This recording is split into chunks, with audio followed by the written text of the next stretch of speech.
Councilor Flaherty. Councilor Flynn. Councilor Garrison. Councilor Janey. Councilor McCarthy. Councilor O'Malley. Councilor Wu, who was just here, and Councilor Zakem.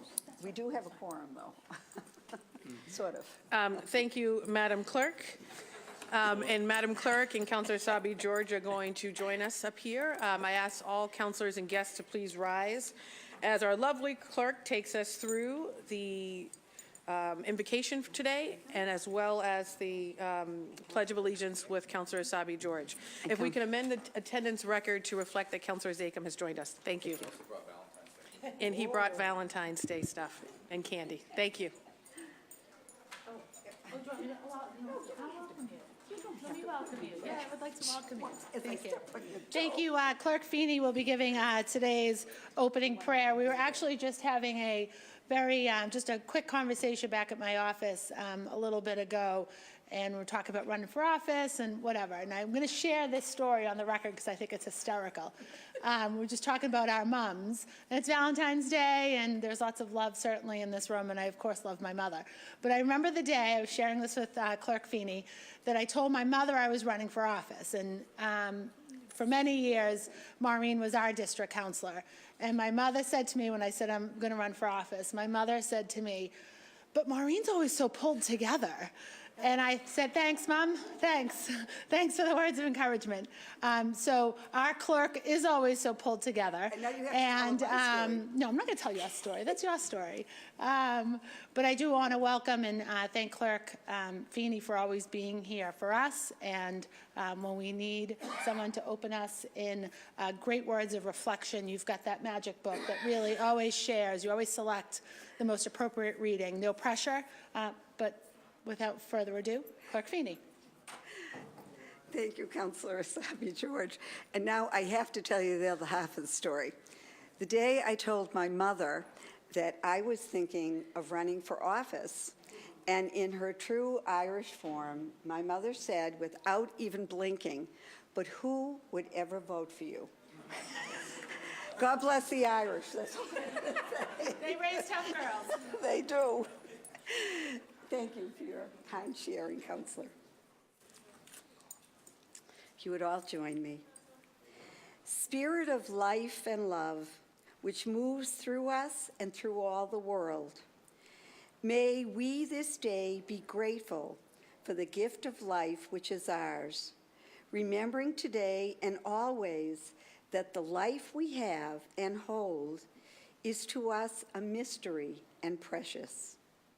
May we this day be reminded of the responsibilities we carry, not so that we are intimidated or overwhelmed, but so that we may be true to them, so that we may be faithful in carrying them forward. May we this day maintain a sense of perspective, remembering who we are, engaging the tasks at hand, but understanding our limitations, understanding our own shortcomings, forgiving ourselves and others if we fall short of perfection. May we this day be inspired, be filled with new breath, be filled with new enthusiasm, and be ready to see fresh opportunity, new perspectives, unnoticed avenues for action and resolution. And may we this day remember those virtues that bless our lives and bless the lives of others, the virtues of caring and concern, the virtue of honesty and respect, the virtues of charity, industry, and patience.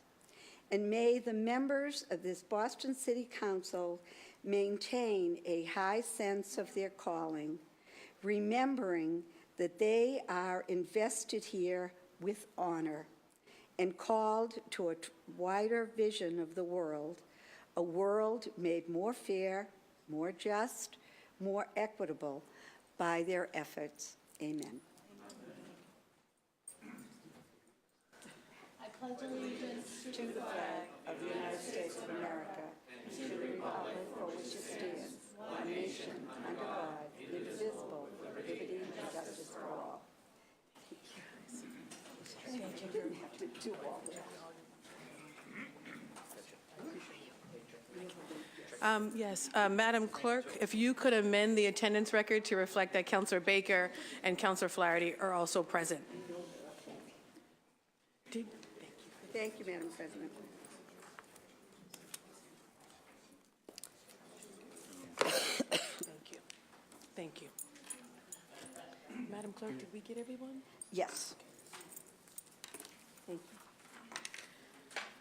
you. Moving on to approval of the minutes.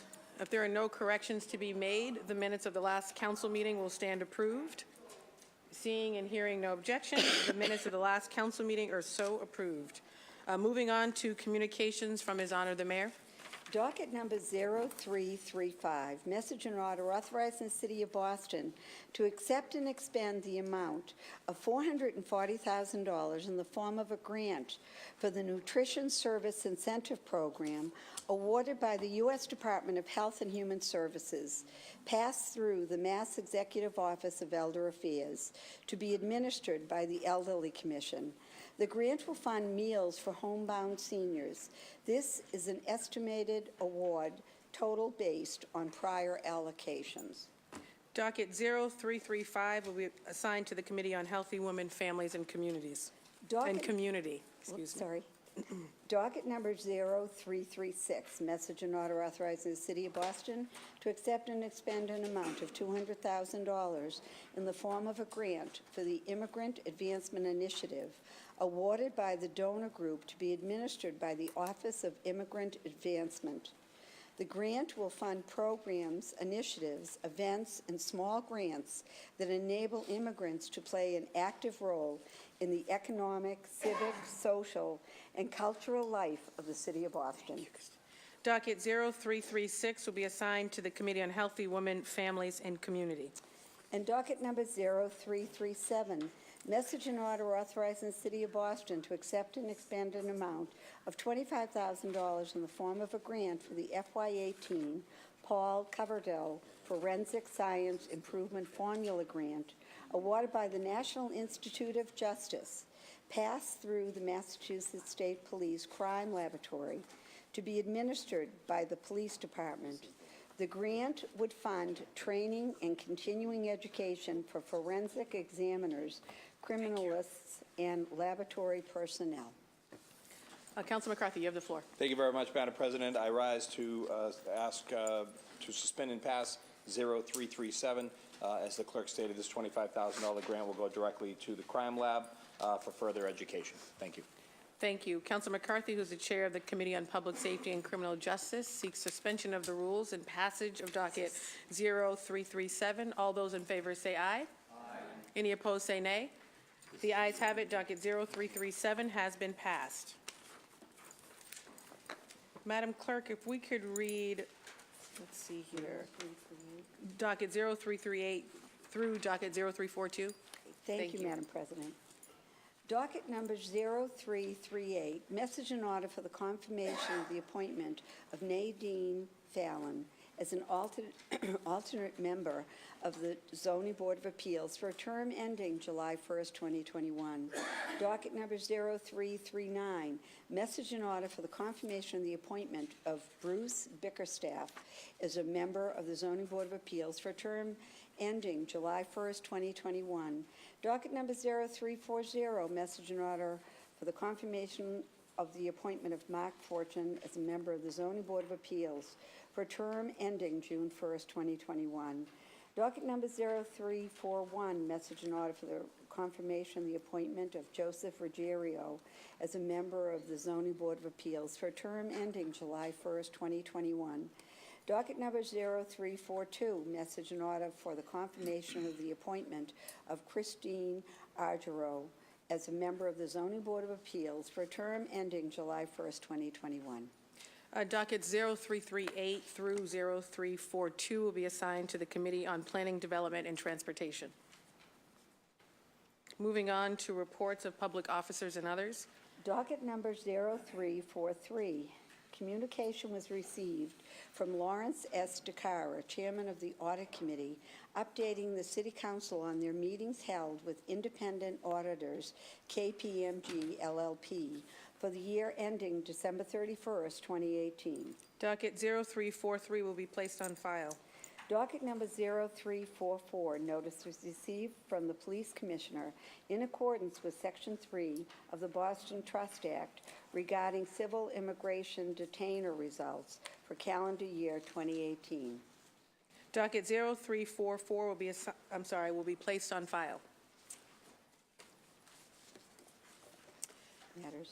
Moving on to matters recently heard for possible action. Madam Clerk, if you could read docket 0311 through 0313, so that the chair can talk about them together, and then we will take action on them separately. Thank you.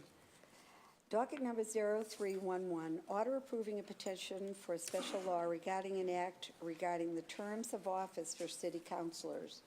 Docket number 0312, order approving a petition for a special law regarding an act relative to election procedures in the city of Boston.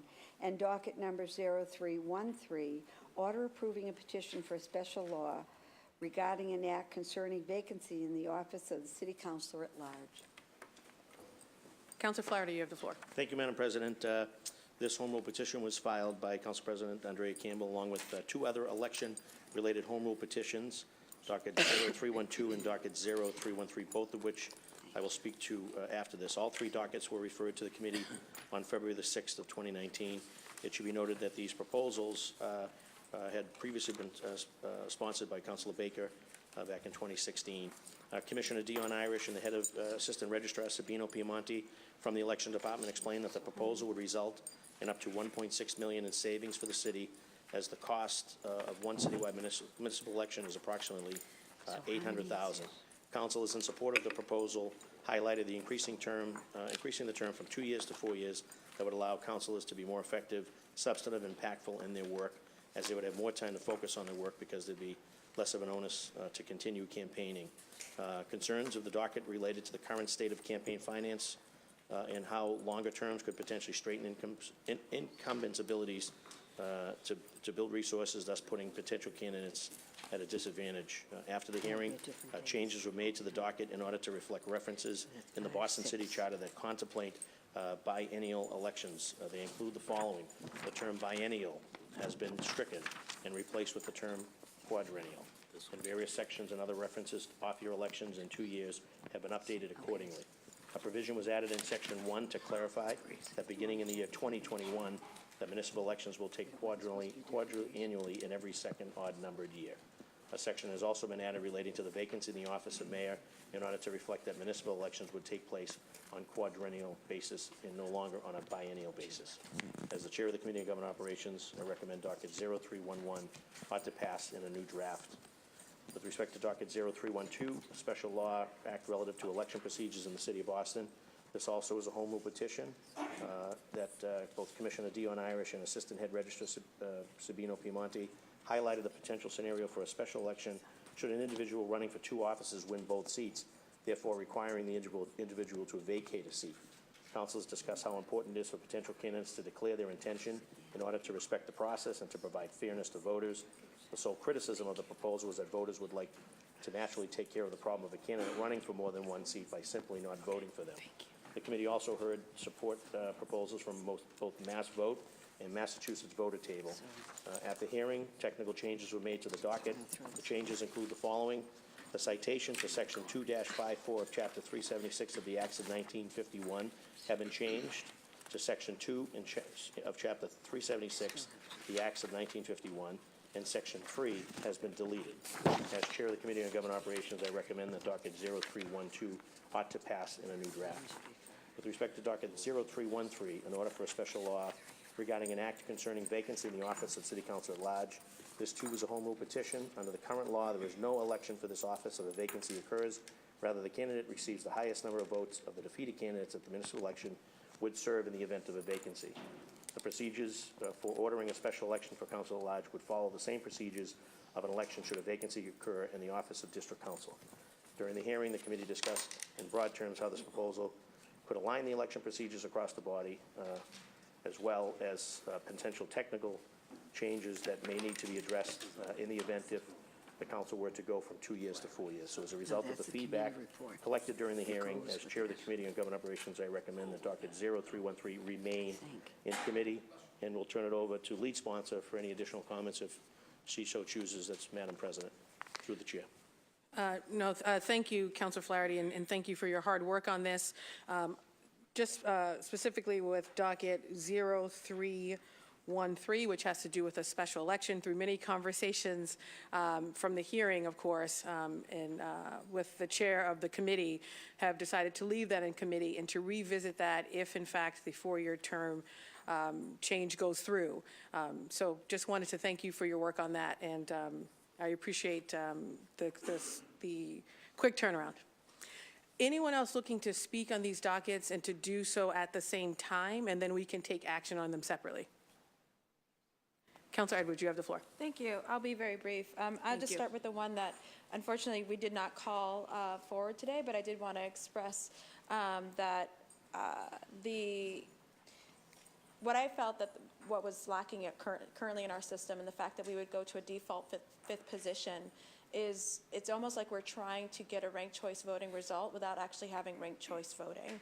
So what I would prefer in the conversation as we come back to deal with this issue is whether we should just go ahead and go to ranked choice voting, either for the at-large or for all of our elections, where people can rank the folks, and so when person leaves, that person's 1s, 2s, 3s, 4s, and 5s are then flowed down to the other folks who already ran, and then we can actually have a culmination of who is really the fifth place position. So I actually think we do need to reform that. I just think that we need to go deeper and really look at how ranked choice voting can actually solve all of this with the one election and not costing us additional funds.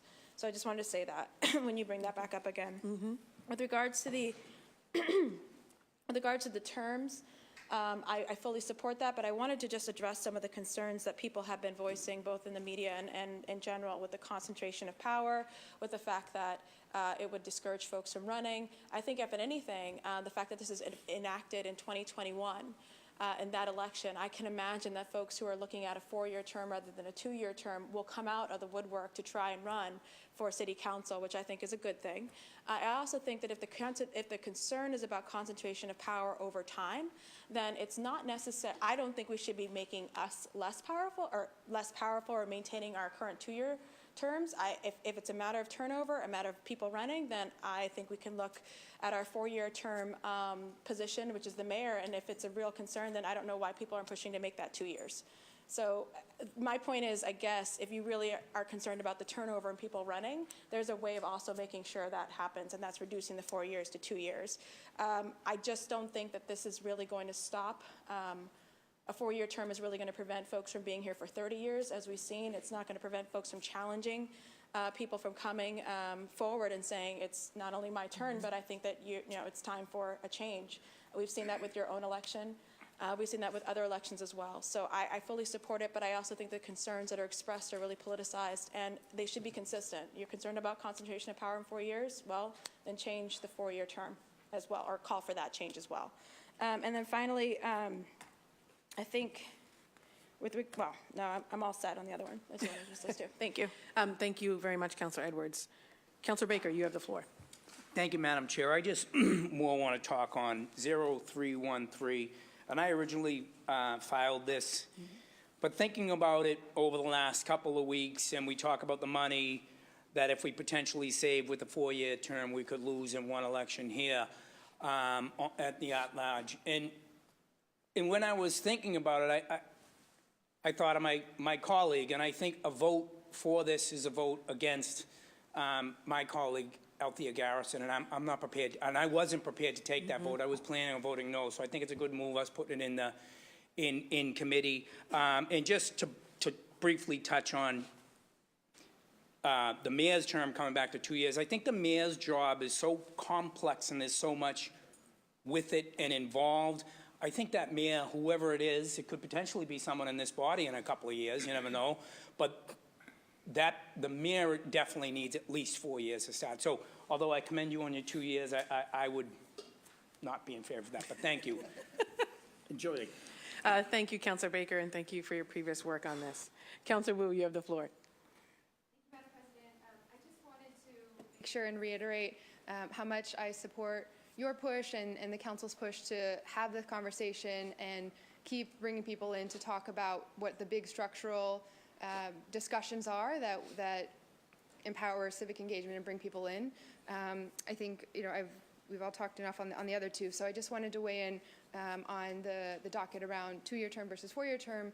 That wanted to get on record. I had 3 categories of concerns. One is around campaign finance and separate from or absent changes around how our cycles work.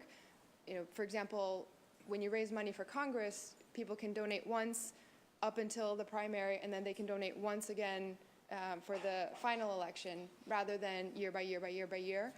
And I do think that would create a barrier for new people as the amount of time increases that people are able to use that yearly cycle.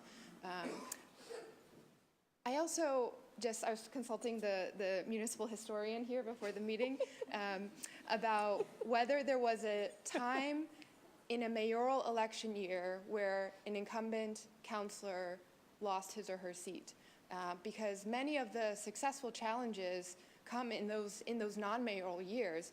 And we were saying it kind of feels counterintuitive because it seems like more people are paying attention to the mayoral race, this and that.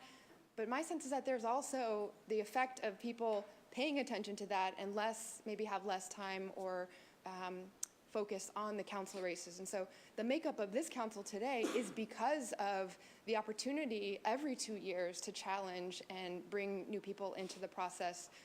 And many of the examples that we can point to where someone who ran for the first time or stood up to challenge a sitting councillor, they were successful in the non-mayoral years because there is that extra focus. And so we would be effectively cutting in half the number of chances that people could challenge.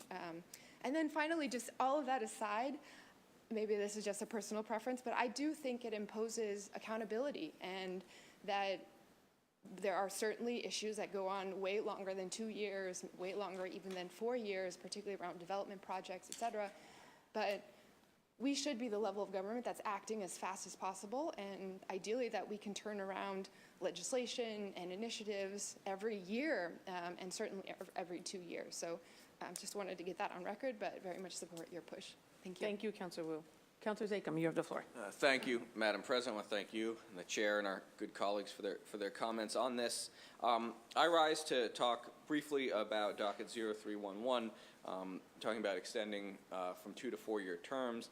I do intend to vote no on this docket, certainly for some of the reasons our good colleague at large Councilor Wu just shared.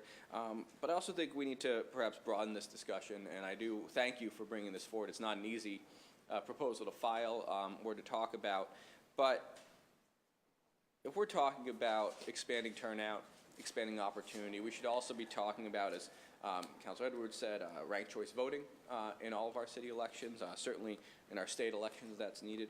Talking about the potential to move our municipal elections to even years if higher turnout is really the goal. That's something that we see dramatically higher turnout, even when it's a non-presidential year.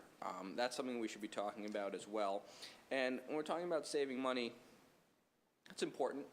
I know Councilor Siomo may have some comments on our fiscal responsibility here, and I think we all take that responsibility very seriously, but not at the expense of having people the opportunity to challenge us when we do make mistakes, or when they think they have better ideas, or when they think there's a time for change here in this body. So I do appreciate the discussion. I certainly respect where you stand, Madam President, on this, and where our colleagues do, but I will vote no. I think there's opportunity for a longer discussion around things like ranked choice voting, even year elections, term limits, things like that, that can and should be happening here. So thank you for the opportunity for that. Thank you, Councilor Zakhem. Councilor O'Malley, you have the floor. Thank you, Madam President. I rise in support of all 3 dockets. I understand that we're not moving with docket 0313, which is an act concerning a vacancy in the office of City Council at large. I certainly appreciate your decision on that. I think that anytime we can offer the populace more choice and an election to make sure that we have an opportunity for folks who want to be civically engaged to run for office, we ought to be doing that. I think that is something that makes sense. We have 2 sets of rules right now. If a district councilor would leave midterm, there would be a special election for his or her seat. if an at-large counselor were to leave, we have the system now that I don't think is the optimal way to go. So I appreciate your leadership on that, support it. Disappointed that I can't vote on it today because I think it makes a lot of sense. In terms of the other two issues, I think that these are common sense reform that help the body and help get more people involved in the process. After talking with my dear colleague and friend, the at-large counselor from Rosendale, I did a little back of the envelope, and it's my understanding, I just went back to '93, that there have been 6 scenarios of incumbents losing their seats, and I'm sure the clerk would know this as well. 3 of those occurred in off-year elections, 3 of those occurred in mayoral elections. The 2 at-large councilors who lost re-election, that occurred in off-year elections, and then the 3 of the 4 district councilors lost in mayoral elections. So I think the point is that a 4-year term is not, does not make it, set the bar or make it more difficult for a new person to get in the process. But in fact, I would argue that it does just the opposite and gets more involvement, higher turnout, and more people involved, which is something we should celebrate. Similarly, I think docket 0312, which I believe is the rule that a person cannot run for more than one office at once. I would assume, I know all of us, I would say that 99.9% of people who seek office intend to win. So I think that that's a common sense rule, that you're removing the fact that someone could conceivably run for more than one seat at the same time. Presumably he or she would hope to win both seats, and that would immediately set up a special election or some sort of vacancy that we're talking about. So these are 3 initiatives that I think make a lot of sense. I think they strengthen the body, and I'm proud to support all of them. Thank you. Thank you, Councilor O'Malley. Anyone else looking to speak on this matter? At this time, Madam Clerk, if we could take each docket separately, starting with docket 0311. All those in favor, oh, I'm sorry. Let me take a step back. Just wanted to has everyone seen the committee report, particularly on these dockets? I know we turned around really quickly. Just wanted to flag that first. Okay. Councilor Flaherty, who is the chair of the Committee on Government Operations, seeks acceptance of the committee report and recommends passage of docket 0311 in a new draft. All those in favor say aye. Aye. Any opposed say nay. Nay. Madam Clerk, if you could call the roll for docket 0311. Docket number 0311. Councilor Baker? Yes. Councilor Baker, yes. Councilor Campbell? Yes. Councilor Campbell, yes. Councilor Siomo? Yes. Councilor Siomo, yes. Councilor Edwards? Yes. Councilor Edwards, yes. Councilor Sabi George? Yes. Councilor Sabi George, yes. Councilor Flaherty? Yes. Councilor Flaherty, yes. Councilor Flynn? Yes. Councilor Flynn, yes. Councilor Garrison? Yes. Councilor Garrison, yes. Councilor Janey? Yes. Councilor Janey, yes. Councilor McCarthy? Yes. Councilor McCarthy, yes. Councilor O'Malley? Yes. Councilor O'Malley, yes. Councilor Wu? No. Councilor Wu, no. Councilor Zachem? No. Councilor Zachem, no. Madam President, docket number 0311 passed with 11 votes in the affirmative and 2 in the negative. Thank you, Madam Clerk. Docket 0311 has been passed. Docket 0312, Councilor Flaherty, who's the chair of the Committee on Government Operations, recommends that we accept the committee report and pass docket 0312 in a new draft. All those in favor of passage say aye. Aye. Any opposed say nay. Docket 0312 has been passed. Moving on to docket 0. No, you are not. Reconsideration by Councilor Baker to doubt the vote on that. Any opposition to that? Okay. Madam Clerk, if you could call the roll for docket 0312. Thank you. Docket 0312, Councilor Baker? Yes. Councilor Baker, yes. Councilor Campbell? Yes. Councilor Campbell, yes. Councilor Siomo? Yes. Councilor Siomo, yes. Councilor Edwards? Councilor Edwards, yes. Councilor Sabi George? Yes. Councilor Sabi George, yes. Councilor Flaherty? Yes. Councilor Flaherty, yes. Councilor Flynn? Yes. Councilor Flynn, yes. Councilor Garrison? Yes. Councilor Garrison, yes. Councilor Janey? Yes. Councilor Janey, yes. Councilor McCarthy? Yes. Councilor McCarthy, yes. Councilor O'Malley? Yes. Councilor O'Malley, yes. Councilor Wu? No. Councilor Wu, no. Councilor Zachem? Yes. Councilor Zachem, yes. Madam President, docket number 0312 has passed with 12 votes in the affirmative and 1 vote negative. Thank you, Madam Clerk. Docket 0312 has been passed. And with respect to docket 0313, Councilor Flaherty, who is the chair of the Committee on Government Operations, recommends that that docket remain in committee. So docket 0313 will remain in the Committee on Government Operations. Moving on to motions, orders, and resolutions. Docket number 0345, Council Flynn offered the following, order for hearing to discuss after-hour construction and development issues in the city of Boston. Councillor Flynn, you have the floor. Thank you, Madam President. Madam President, I called for this hearing because I had a lot of calls and questions from residents across the district in the South End, in South Boston and Chinatown. Residents asking me or informing me about contractors or developers that are working outside of traditional hours of operation on a construction site. So I'm calling this hearing to get further clarification on exactly what the process is to request work to be done outside of traditional hours. Certainly, we all support it during emergencies. That is critical. But it's been brought to my attention that people are also working on weekends. I had an incident in my neighborhood in South Boston. Someone was working on Veterans Day. I was coming home from a community forum also in South Boston. Someone was at the Gate of Heaven Civic Association. Someone was working at 8:30 p.m. I've heard from the South End Forum about similar incidents across the South End and in Chinatown. I do want to acknowledge the great work of the City Council on this issue and the Mayor's office as well, along with ISD Commissioner Buddy Christopher. But I just want to get some clarification on exactly what you can do and what you can't do during non-traditional working hours. And if you are caught working on the weekends or after hours, it's a $300 fine. That's something that may not be a deterrent for developers or contractors that continue to work outside of these hours. So I want to explore all options, do a little bit more research, call this hearing, and learn from the experts and learn exactly what's happening across our city. And on a final note, maybe it's somewhat unrelated. You know, as we look at the Airbnb issue, you know, what is the role of ISD in terms of supervising this process during the budget process? We may have to consider increasing their budget or advocating for an increase in their budget if they are going to be taking on a huge responsibility. We want to make sure that they have the tools necessary to do the job, to make sure the quality of life for all of our residents is important. That's why I'm calling this hearing. I think it's important that the neighborhood and neighborhood organizations have a voice in the development process. And I think, you know, learning from experts and learning from our city government on how we can streamline the process, but also make sure that the quality of life for all residents are also respected.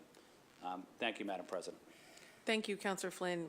Councillor Janey, you have the floor. Thank you so much, Madam President. I rise to thank the Maker and applaud his efforts in terms of having this hearing order. It's a very important issue. I'm sure it's one that impacts all of us as we see all of this development happening throughout the city. And it certainly is affecting the quality of life for many of the residents that we represent. So certainly, please add my name. I think this is quality of life issue. It's an issue around noise, around parking, et cetera, et cetera. So please add my name, and I look forward to having the conversation. Thank you, Councilor Flynn.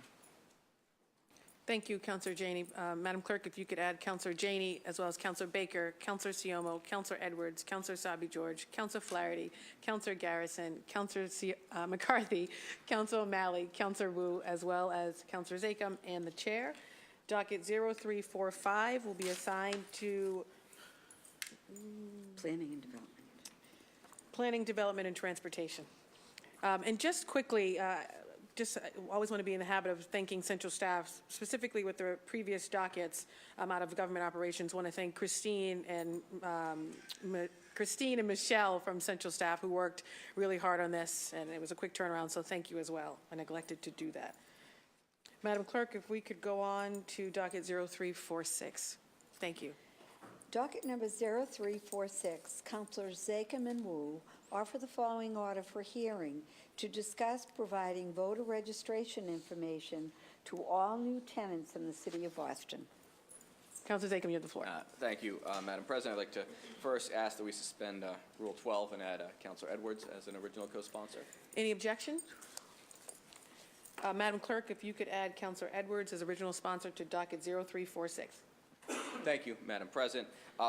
This is fairly self-explanatory. It's modeled on some ordinances that have passed in some of our peer cities across the country. It requires landlords as part of the packet of disclosures, and for all those of us who have at one point or another rented apartments in the city of Boston or across the Commonwealth, you get a fairly significant packet of disclosures, whether it's lead paint, whatever it is, and I think our city departments, including ISD, do a good job of providing information through that process. So we want to include voter registration information and forms to make sure that folks, particularly, I think in some of our neighborhoods, Councilor Siomo could probably speak to this a little bit as well, that turnover on September 1st, almost every year, quite a lot of moving. We want to make this easier for people to participate in our elections, and requiring this information. It's not an affirmative duty for landlords to hold voter registration fairs, although that'd be great if they wanted to, but simply to include information for how you get registered, working with the city elections department to provide that, and we'd like to have a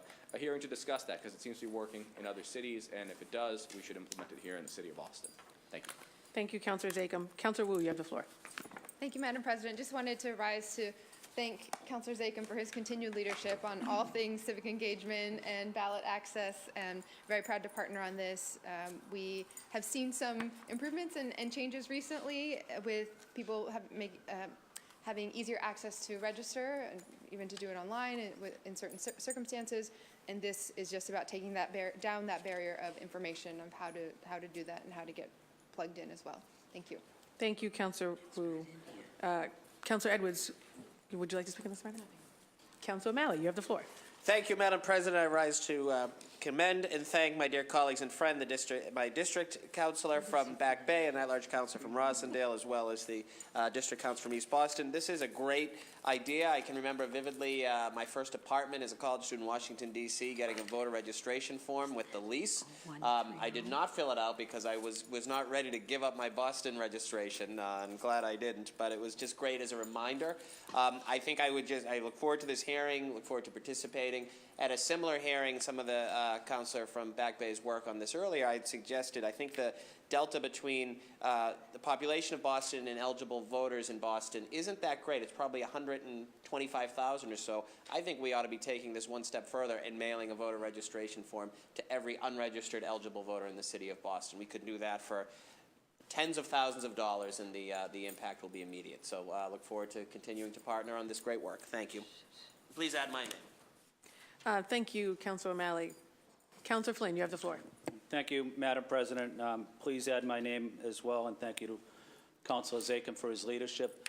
Just on a side note, I had the opportunity this summer work with the election department. They were doing a voter registration drive for homeless veterans on City Hall Plaza, and I just wanted to commend the election department for doing excellent outreach on the election, on helping our homeless veterans get registered and get them involved in the electoral process. So maybe that's also something we could consider and discuss as we discuss the important proposal made by Councilor Zachem as well. Thank you, Madam President. Thank you, Councilor Flynn. Madam Clerk, if you could add Councilor O'Malley, Councilor Flynn's name, as well as Councilor Baker, Councilor Siomo, Councilor Savi George, Councilor Garrison, Councilor Janey, Councilor McCarthy, as well as the chair. And docket 0346 will be assigned to the Committee on Civil Rights. She's already. Docket number 0347. Councilor Wu offer the following order for hearing regarding the MBTA's Better Bus Project. Councilor Wu, you have the floor. Thank you, Madam President. Following the state's Future of Transportation Commission report outlining that we need to get as many more people on public transportation as possible, the MBTA released a set of recommendations for how to improve bus service. And these are all short-term, immediate things about changing routes, moving bus stops, based on data and analysis in all of our districts on how to speed things up for bus riders. This would be a huge impact. If you look at ridership across the different modes of public transit, there are 121,000 trips on commuter rail on your average weekday. Even if you doubled the number of people riding on all the different commuter rail lines, it would still be way less than the number of people riding buses. So bus ridership is about 355,000 trips per weekday. And it's also a huge equity issue. We know the numbers reflect that low-income residents, residents of color, spend way longer on buses that are stuck in traffic. Your average African-American rider spends 64 more hours per year on a bus than a white rider, commuter on a bus. And so whatever we can do to help them speed this along better. And finally, I was just hoping that we can maybe bundle this hearing order with the one that Councilor Sabi George and I have been working on the T's local assessment, so we can kind of consolidate and talk about both how Boston's spending our money and how we can work with them to keep improving bus service. Thank you. Thank you, Councilor Wu. Councilor Janey, you have the floor. Thank you so much, Madam President, and I want to commend the maker for this very important hearing order. As she already noted, Black T-riders spend much more time on our buses than other groups, and that has a huge impact on how much time a mom or dad are able to spend with their families. It impacts their commute to work, how they get their children to school. So this is a huge, huge issue that affects so many other parts of a family's life. And we need to do much more to make sure that our T is reliable. We saw in the paper, was it yesterday, the day before, that we finally beat LA? Well, not just in football, but in traffic around rush hour. And that's because we have too many cars on the road, quite simply. And so the more that we do to make sure that our buses are working better for working families, the better off we will be as a city. So thank you so much. Please add my name. Thank you, Councilor Janey. Councilor Sabi George, you have the floor. Thank you, Madam President, and thank you to the maker for this order. I would ask that we also include the Boston Public Schools in this hearing, as so many of our students are riding the T to and from school every day, and those bus routes and the connections from our neighborhoods to our high schools especially. It's very important that that all works as well. So I would just add that piece as an invitation for the guest list. Thank you. Thank you. And I'm assuming you want to add your name as well? Okay. Madam Clerk, if you could add Councilor Janey, Councilor Sabi George, Councilor Baker, Councilor Siomo, Councilor Edwards, Councilor Flaherty, Councilor Flynn, Councilor Garrison, Councilor McCarthy, Councilor O'Malley, Councilor Zachem, as well as the Chair. Docket 0347 will be assigned to the Committee on Planning, Development, and Transportation. Docket number 0348, Councilor Wu offered the following order for a hearing regarding equity in the City of Boston's procurement and purchasing. Councilor Wu, you have the floor. Madam President, could I move to substitute the version on desks now to include Councilor Janey as an original co-sponsor? So Absolutely. is she doing Rule 12 or? No, It's it's just just a, one. just a- Any as a second. objections to changing the original co-sponsors to add Councilor Janey, so that would change the language slightly? Nope. Thank you. Thank you.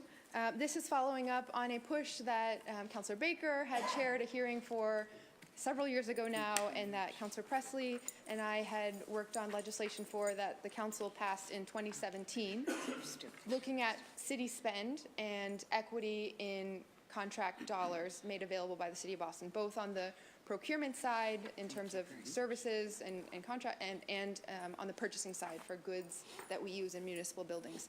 The first report came back in November of 2018, following the ordinance that the council passed, and we didn't get a chance to have a hearing on it to really unpack what that meant, but a couple figures that came out of that report.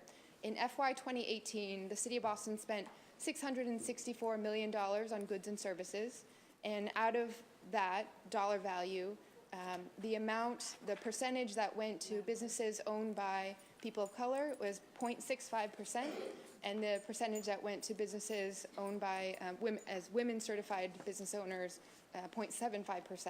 So we have a lot of work to do. Even if you look at the dollar value that went to Boston residents, it's way lower than where we could be if we are really trying to squeeze every bit of value out of public dollars. So I'm excited to partner with Councilor Janey and continuing to work with the city, discuss efforts to keep expanding that investment, particularly building wealth in our communities, in our city. Thank you. Thank you, Councilor Wu. Counselor Janey, you have the floor. Thank you so much, Madam President, and I applaud the maker of this important hearing order to follow up that very important ordinance that was passed, I think, in December of 2017, before I joined this body. I can't remember if it was 17 or 16 that I came to a hearing and was just blown away around the amount of money that the city spends. And I guess that's not surprising, but how little of that money ends up with local residents, with women, and with people of color. And so now that the ordinance has been passed, very important that we follow this issue closely. I'm grateful for the opportunity to partnership, care very deeply about equity, and making sure that we're doing all that we can to ensure that our local residents, people of color, and women have a shot at getting some of these contracts. So thank you so much for your partnership. Thank you. Thank you, Counselor Janey. Counselor Edwards, you have the floor. Thank you. Very brief. I wanted to commend the makers for your leadership in this, but I also wanted to note this is an example, again, where the city needs to lead and set an example of what it means to be equitable in contracting. It's really hard to hold private actors or private companies accountable for their lack of diversity in their boardrooms, lack of diversity in their management positions if the city of Boston isn't doing the same with its money and with its own contracts. So again, I think this is a wonderful example where we can lead as a city, show what it means to put our money where our mouth is, to really invest in equity for our own future and for our own benefit. So thank you again to the makers for your leadership. Thank you, Counselor Edwards. Assuming you want to add your name as well. Yes, please. Okay. Madam Clerk, if you could add Counselor Edwards' name, Counselor Baker, Counselor Siomo, Counselor Sabi George, Counselor Flaherty, Counselor Flynn, Counselor Garrison, Counselor McCarthy, Counselor O'Malley, Counselor Zakem, as well as the Chair. Docket 0348 will be placed in the Committee on Government Operations. Docket number 0349, Councilor Wu offers the following ordinance regarding corporate tax break transparency in the city of Boston. Councilor Wu, you have the floor. Thank you. This, again, is follow-up from work that was started last year, and at our hearing in, I believe, November of 2018 on the general idea of corporate tax break transparency. This translated a lot of what we learned at that hearing and feedback that we received into specific legislative language. Cities across the country are having a conversation now about what it means to offer incentives and tax breaks, and particularly with Amazon and HQ2 now buzzing about in the news. We should look at Boston and evaluate whether the tax breaks that we have given out over the past ended up fulfilling all of the goals that were set out. So right now there's very little transparency at the state level and then similarly at the city level about once those agreements that are signed, have the corporations or developers or parties who made those guarantees, did they actually follow through? Were the payments made on time and at the level that was required? We are working with some organizations nationally that have advised other cities, and this would be an area that would help codify some of what the city is already doing, but mostly to provide that transparency which we need for any foundation of good policy making. Thank you. Thank you, Counselor Wu. Counselor Edwards, you have the floor. Again, I wanted to commend the maker on your leadership in this very important conversation. It's also consistent with the push we have right now for transparency and where our retirement is invested. I think that's a theme of this year, is really transparency about where our money is going. But also part of that transparency as to why we want to know where our money is going is also to be, we are willing to hold ourselves accountable for voting on some things that might actually be counterintuitive that our retirement is based off of, voting for and pushing for environmental policy, but then having retirement based off of fossil fuels. So I think that we're just simply asking that a lot of the companies that have gotten benefits from the city of Boston rise to the occasion and also be held accountable for the benefits that they promised. We've seen what happens when institutional memory is faded and people forget about the promises made. We've seen that happen when it comes to certain developments that are required to have child care services on site, and we've not enforced it. So along with holding them accountable, I really want us to talk about how we can make up for time lost as well. So if promises are made, they're signed, the benefits are given, how do we make sure that interest is applied? If there's cash benefits that are supposed to be paid, I don't think $5,000 in 2019 should mean the same as $5,000 in 2025 or going forward. So how do we apply almost an interest and also a penalty? Silence should not be golden for these companies. If we do not enforce, if we do not come forward, it should be on them. It should be on them to pay double, triple the amount of money. I just don't see why forgetting something should benefit these companies. They've gotten a lot of tax breaks from us. And finally, I think it's also consistent as we're going to move and look at our tax base, potentially bonding for housing, looking at diffs, all of these different ways in which we are trying to move our money to help invest and also benefit developers, that when we're looking at these long-term projects, when we're looking at ways in which they're coming forward and saying they benefit our communities, we need to be able to hold them not only accountable, but I would also look at possibly building into some of these contracts legal defense funds for neighborhoods, and making sure that there's a neighborhood advocate also put in there, so that while we may not be in office for years, while the administration may change, a lot of institutional memory goes away, one of the things that we should have is a neighborhood advocate funded by the developers to fight for the neighborhood, regardless of who is at the helm of this administration. Thank you, Councillor Edwards. Assuming you'd also like to add your name. Madam Clerk, if you could add Councillor Edwards, as well as Councillor Sabi George, Councillor Siomo, Councillor Baker, Councillor Flaherty, Councillor Flynn, Councillor Garrison, Councillor Janey, Councillor McCarthy, Councillor O'Malley, Councillor Zakem, as well as the Chair. Docket 0349 will be assigned to the Committee on Government Operations. I have been informed by the clerk that there are 5 late file matters, which in the absence of objection will be added to today's agenda. Hearing and seeing no objection, the 5 late file matters will be added. 4 of them are personnel orders, and then 1 is a committee report.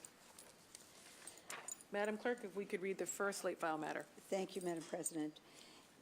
City of Boston and City Council, February 13th, 2019. Councilor Campbell for Councilor McCarthy. Councilor McCarthy seeks suspension of the rules and passage of the first late file matter. All those in favor say aye. Aye. Any opposed say nay. The ayes have it. The first late file matter has been passed. In City of Boston and City Council, February 13th, 2019. Councilor Campbell for Councilor McCarthy. Councilor McCarthy seeks suspension of the rules and passage of the second late file matter. All those in favor say aye. Aye. Any opposed say nay. The ayes have it. The second late file matter has been passed. City of Boston and City Council, February 13th, 2019. Councilor Campbell for Councilor Edwards. Councilor Edwards seeks suspension of the rules and passage of the third late file matter. All those in favor say aye. Aye. Any opposed say nay. The third late file matter has been passed. City of Boston and City Council, February 13th, 2019. Councilor Campbell for Councilor Flynn. Councilor Flynn seeks suspension of the rules and passage of the fourth late file matter. All those in favor say aye. Aye. Any opposed say nay. The ayes have it. The fourth late file matter has been passed, and those are all personnel orders. The last one, which is the fifth, Madam Clerk, if you could read a piece of it. Thank you, Madam President. Thank you. Offered by Councilors Josh Zakem and Kim Janey, City of Boston, Home Rule Petition for Early Voting for Municipal Elections. Whereas the ability for all citizens to participate in elections is a fundamental civil right and a central principle of our democracy, where they can make their votes heard.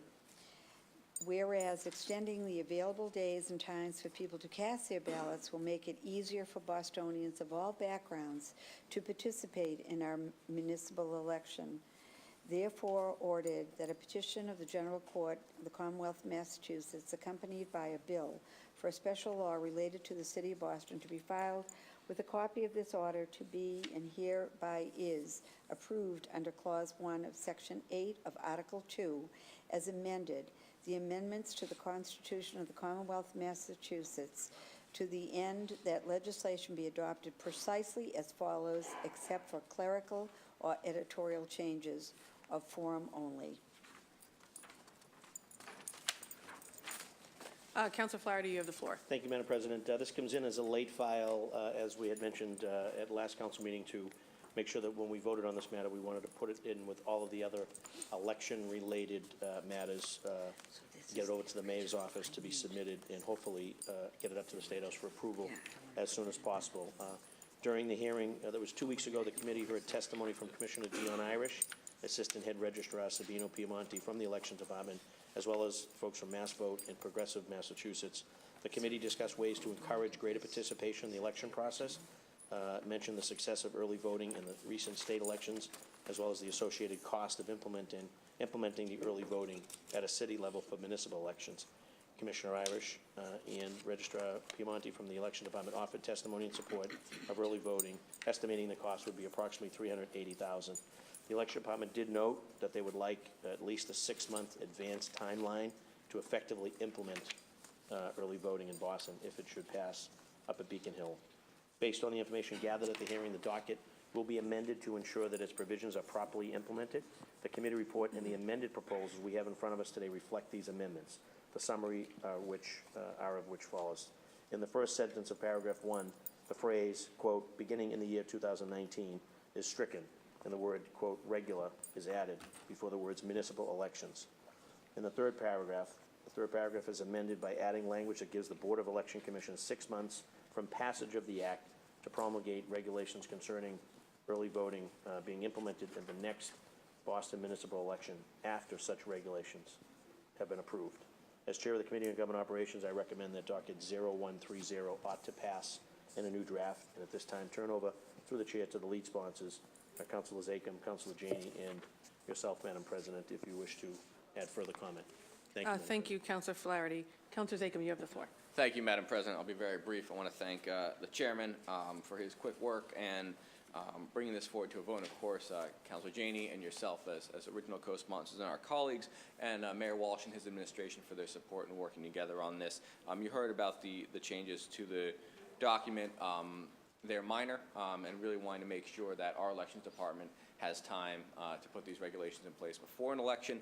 I, being an eternal optimist, expect that once we pass this today, the mayor will sign it today, it will be right up to Beacon Hill, and we'll have this in place for the 2019 elections. But just to be sure, just to make, in case of a worst-case scenario, we do want to make sure that Commissioner Irish and his team do have those 6 months to put the regulations in place. But other than that, this directly addresses so many of the issues we talk about here about expanding access, making it easier for people to participate, particularly in our elections. So I am excited to have this up for a vote. I look forward to passage and respectfully ask all of you, my colleagues, for your support. Thank you.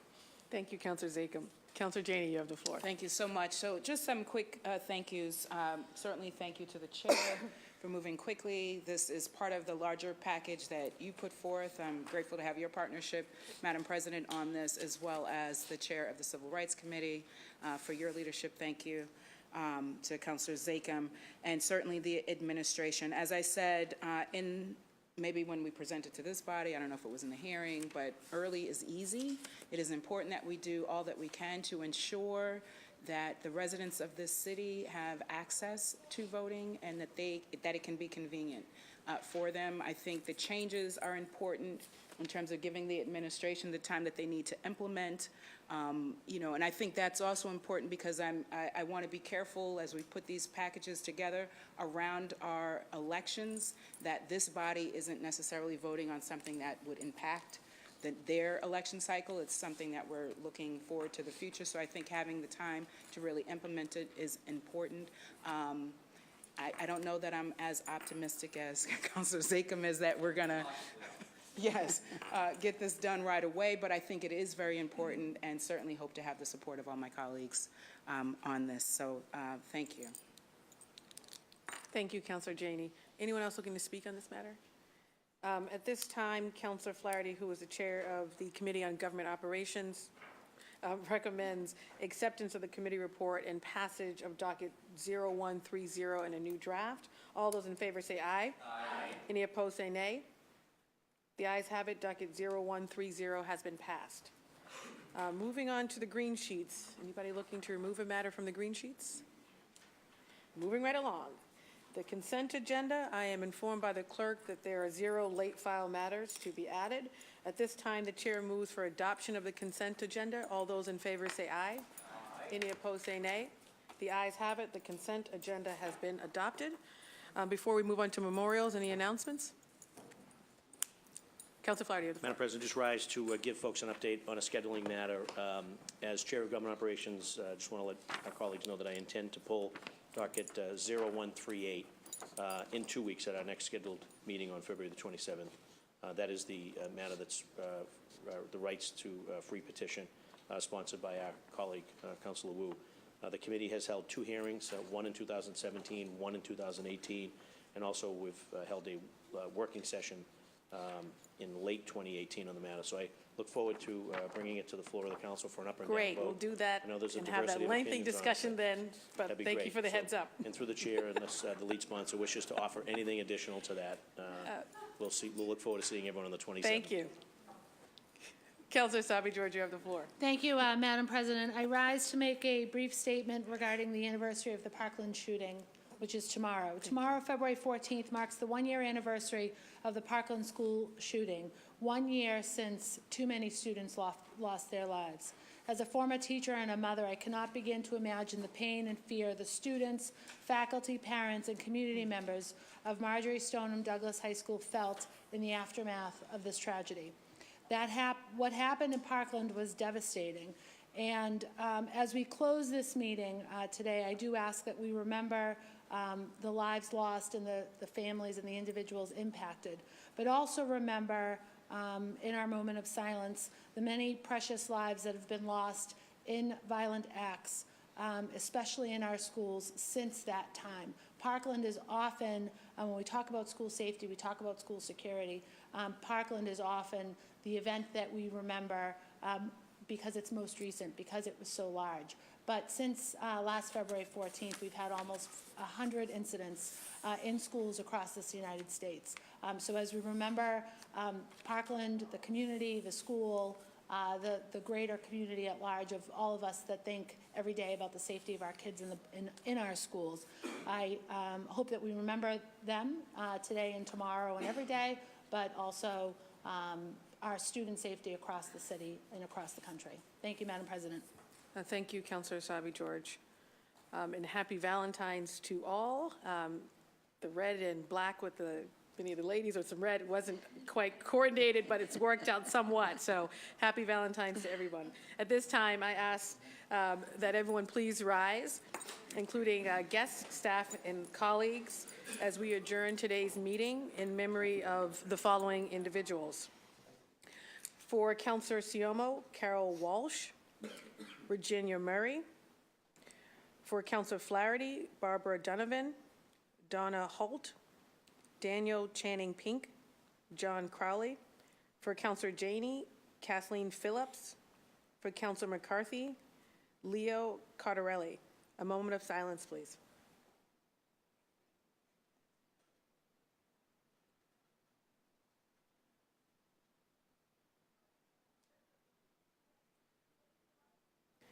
Thank you. At this time, the chair moves that when the council adjourns today, it does so in memory of those aforementioned individuals. We are scheduled to meet again in this chamber on Wednesday, February 27th at noon in this chamber at Boston City Hall. All those in favor of adjournment, say aye. Any opposed, say nay. The ayes have it. The council is adjourned.